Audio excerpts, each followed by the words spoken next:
Mutiara Hikmah Official, menyingkap hikmah di balik sunnah.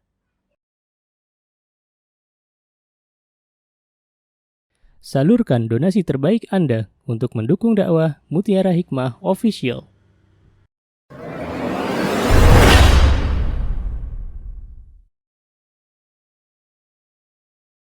Assalamualaikum warahmatullahi wabarakatuh, Ustazah. Waalaikumsalam warahmatullahi wabarakatuh. Dari mana Ibu Yayu? Ana dari Jakarta, Ya, bagaimana kabarnya Bu? Alhamdulillah khair. Alhamdulillah. Baik, silakan. Ada yang mau ditanyakan? Ana mau bertanya. Anak sih sebenarnya sudah di pondok, tapi Ana sempat ada rasa sedikit gimana ya. Jadi waktu Ana masukkan anak ke pondok itu memang agak sedikit memaksa.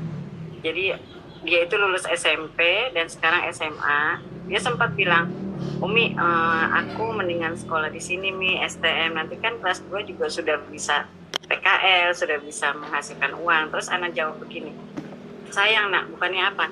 Kamu itu sudah punya hafalan walaupun sedikit. Kalau kamu sekolah STM, itu hafalan akan hilang, saya bilang. Umi ini bukan nggak butuh uang kamu, Umi cuma butuh kamu bisa memberikan mahkota Umi nantinya di akhirat, saya bilang gitu.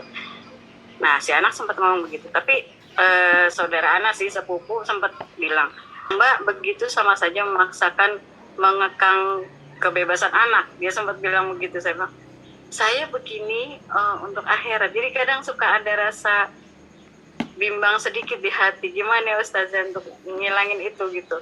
Apakah benar saya ini mengekang kebebasan anak gitu, tapi kan saya berharap untuk akhiratnya dia nantinya gitu. Mohon pencerahannya Ustazah. Baik Ibu, insyaallah. Iya, syukran Ustazah. Assalamualaikum. Wa iyyaki fajazakillahu khairan. Afwan. Baik, teman-teman yang dimuliakan oleh Allah Subhanahu wa taala, subhanallah ya.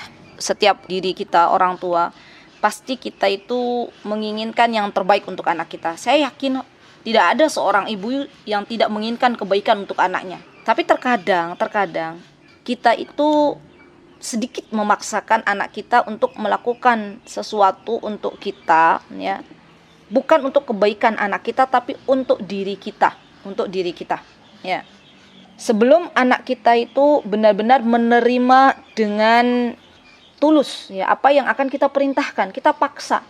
Nah, misal contoh real misalnya ya, bukan ke pondok, misal contohnya anak-anak kita sholat.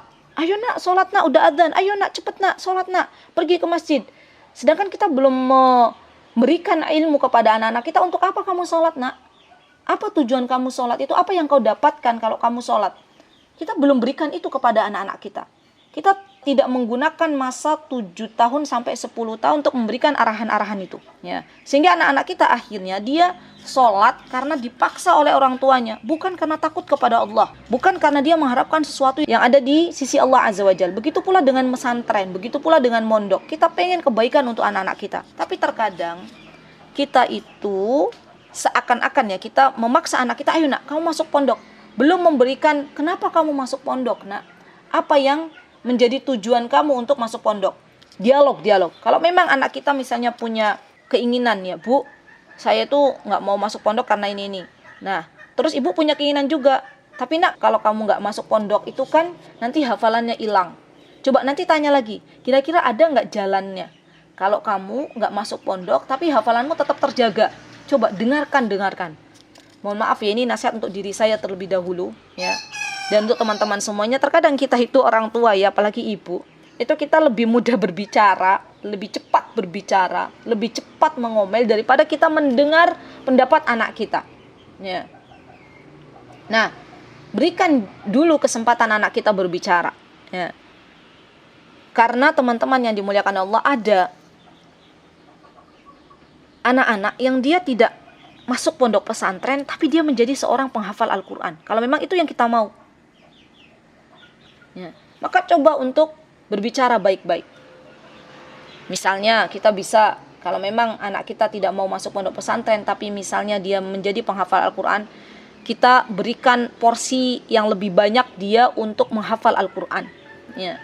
Kita berikan guru yang terbaik. Karena kalau kita berikan guru yang terbaik, dia akan lebih melesat lebih cepat. Jadi seharusnya kita orang tua itu adanya ruang diskusi ya. Adanya ruang diskusi dengan anak-anak kita. Biarkan anak-anak kita berbicara. Karena kalau kita paksa mereka tanpa kita mendengarkan apa yang ada dalam diri anak-anak kita, hati anak-anak kita ya, kita tolak ketika mereka berbicara, itu nanti dampaknya sangat besar ya. Nanti dia di pondok itu tidak melesat hafalan Qur'annya ya. Jadi kita coba, karena anak ibu sekarang sudah di pondok, coba kalau pas jenguk ya atau pas dia pulang itu coba hargai perasaannya, tanya lagi, gimana nak sekarang nak masuk pondok, bahagia enggak?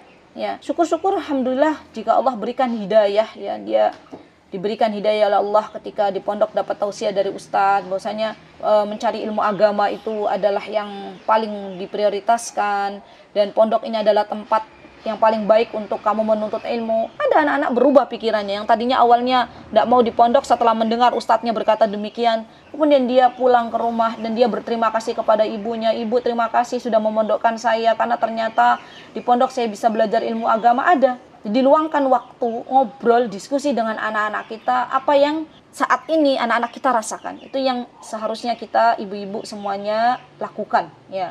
Sekali lagi, berikan anak-anak kita ruang dialog, ruang diskusi, dengarkan apa yang menjadi jeritan hatinya. Kalau misalnya memang itu adalah sesuatu yang tidak Allah ridhoi, boleh kita untuk mengarahkan anak-anak kita kepada sesuatu yang Allah ridhoi. Kita beri tahu. Jangan kita lepaskan anak-anak kita ya ke sesuatu yang tidak Allah ridhoi karena bablas. Kita katakan nah itu tidak boleh, Allah tidak suka nak. Yang Allah suka itu ini A, B, C, D. Kamu mau pilih yang mana? Subhanallah. Dan ini bekal yang memang harus kita miliki sebagai orang tua ya. Bagaimana cara berkomunikasi dengan anak-anak. Kita tidak bisa mendapatkan itu di sekolah ibu-ibu. Saya sangat mengapresiasi kepada komunitas-komunitas yang saat ini sudah membuat sekolah-sekolah ya. Kalau di Yogyakarta ada sekolah ibu ya, Masya Allah. Ada komunitas-komunitas lain ya, mungkin ya ada sekolah persiapan seorang wanita misalnya untuk menjadi seorang istri dan seorang ibu. Di situ dipelajari itu bagaimana persiapan untuk menjadi seorang ibu, bekal untuk menjadi seorang ibu, nanti bagaimana mengurus anak. Masya Allah, itu hanya bisa kita dapatkan di universitas-universitas kehidupan, tidak bisa kita dapatkan di sekolah-sekolah formal ya. Barakallahu fiik. Mutiara Hikmah Official, menyingkap hikmah di balik sunnah.